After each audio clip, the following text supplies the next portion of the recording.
mga besh! Welcome back to my YouTube channel!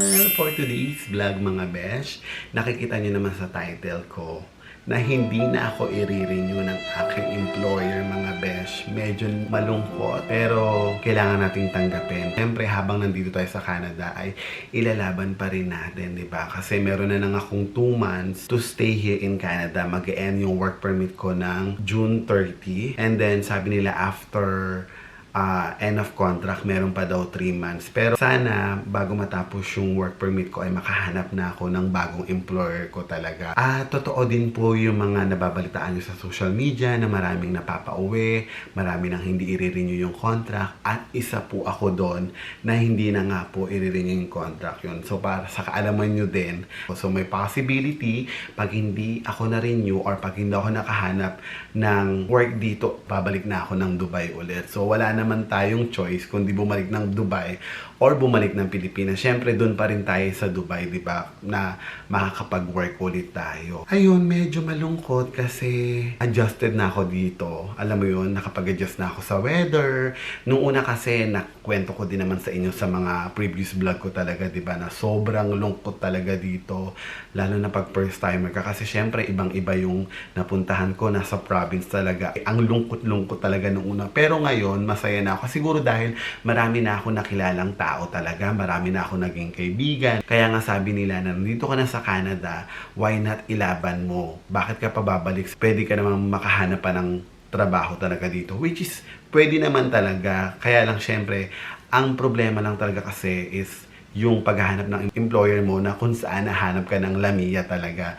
Ayun yung medyo nakaka-stress talaga. Sa lahat, marami naghahanap talaga ng Lamia ngayon. Yun yung way para maka-apply ako ng work permit at para magkaroon ako ng status dito sa Canada. Marami akong babaunin na kwento at marami akong i-share sa mga kaibigan ko pabalik ng Dubai o ng Pilipinas if in case na talagang babalik na talaga ako. Pero hindi naman ibig sabihin na sinasarado ko na yung decision ko kasi habang nandito nga, syempre inilalaban ko pa rin kasi yung mga kaibigan ko, ayan, mga kapatid natin sa pananampalataya sa iglesia, yan, tinutulungan din nila ako para makahanap ng employer. So, sabi ko sa sarili ko na kung sila inilalaban nila ako, so dapat sa sarili ko inilalaban ko rin para makapag-stay ako dito sa Canada. Kasi sabi ko nga sa inyo, ang dami ko na rin namang naging memories dito. And sabi ko din sa inyo, di ba, na maganda ang Canada when it comes sa nature. Kasi unang-una, nandito ako sa probinsya. As in,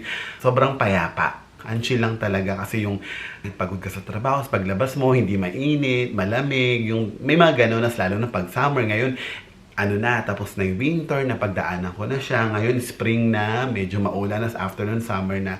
Alam mo, na-excite ako na makita ulit yung paligid na maging green, yung maging makulay na ulit siya. Doon ako na-excite ulit. Ibig sabihin, sabi nila na nakapag-adjust na ako. And yun nga, parang kung kailang masaya na ako sa Canada, ngayon naman si Canada ayaw akong maging masaya. Pero ganun talaga, tatanggapin natin katotohanan. Pag hindi para sa atin is, syempre tanggapin natin. Syempre lagi ko naman ding ipinapanalangin na kung talagang para dito po ako, ibibigay niyo po talaga. And ayun nga, kasi sa mga marami kong nakausap na din na nandito, iba talaga yung panalangin o yung prayer talaga. Napaka-powerful talaga kasi pag para dito ka talagang ibibigay sa'yo kahit ano pang mangyari talaga yan.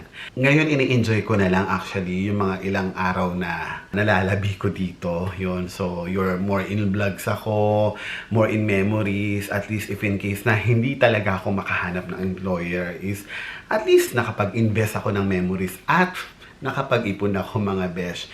Yun naman ang isa sa mga pinagmamalaki ko talaga. Kumbaga, nakapagsinop talaga ako sa kinikita ko talaga. Hindi ganun kalaki pero may naitabi ako at may mga natulungan din naman ako. Mas marami ako naging pera. Yung ganun. Parang kasi syempre wala naman akong pupuntahan talaga dito. At wala akong masyadong galaan. Ano lang ako sa pagkain, yung ganun. Maraming salamat din sa Canada kasi marami akong natutunan. Nanghihinayang lang din ako kasi yung iiwanan kong work, parang basta na lang kaming pinabayaan na lang. Yung quality ng work magiging wala na. Yung ginagawa naming pagmamalasakit lagi, parang nabaliwala yun. Kasi nga, ayun, totoo talaga na sabi nila, wala din kaming magawa as per our employer na wala din kami kasi nasa government nga yung susi para mag-open yung program. Kaya lang nga dahil sarado pa rin yung program. So, wala na kaming chance para ma-renew nga yung work permit namin. Or else, kailangan namin maghanap ng employer para makapagbigay sa amin ng lamia talaga. So, marami akong mamimiss din if in case na talagang hanggang dito na lang ating journey. So, 2 months na lang, sabi ko nga sa inyo, ay mag-e-end ang ating work permit. And hopefully, hopefully and I'm praying na sana makakita pa rin tayo ng employer. And lagi, araw-araw, bago matulog, ayan, talagang ipinapanalangin ko na talagang kung talagang para dito po ako. And sana po makahanap pa rin po ako na employer na tutulong sa akin kung makapag-stay dito. Pero kung hindi man, handa din naman akong bumalik. Na-excite din ako kasi parang ang dami ko nang na-miss doon sa Dubai, yan, sa UAE. Sobrang dami ko nang na-miss sa mga happy moments. Ang dami ko ding, parang sabi kong kinukonsider na dito sa Canada, eto sa Canada, eto sa Dubai. Ano yung difference sila? So, comment down below kung gusto nyong ikwento ko kung ano yung parang pagkakaiba nga nila. Based sa experience ko na talagang, dito sa Canada wala. Sa Dubai meron. Sa Dubai, wala. Sa Canada, meron. Yung ganon. Yun, mamimiss ko ang Canada. Yan, mamimiss ko yung mga taong nakasama ko dito. Yung mga taong tumulong sa akin simula day 1. Ayan. Thank you sa inyo. And syempre, sa mga naging kaibigan ko dito. Ayan. And sa taong tumulong din, kay Jen. Ayan, si Jen kasi yung dahilan kung bakit ako napunta dito. Mga taong, mga kapatid. Ayan. Yan, syempre si Kalin. Ayan. Thank you kasi napakabait yung family niya sa akin talaga. And basta lahat ng mga kapatid na tumutulong sa akin, yung mga naging kaibigan ko na dito. Yan, si Richard. Ayan, mamimiss ko. Siyempre baka mamaya dito paalam na ako, di ba? Pero magpapaalam pa rin naman tayo. Pero dito parang sinasabi ko na sa inyo na hindi na ako i-renew. So, inire-ready ko yung sarili ko talaga kung ano man yung mangyari. So, ayun lang. Sana supportahan nyo pa rin ako saan man ako magpunta. Ayan.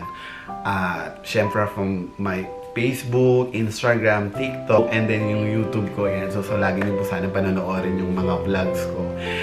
Ayan. Maraming salamat sa inyo. Ayan. Magpapaalam na ulit ako sa inyo. So, see you in bye!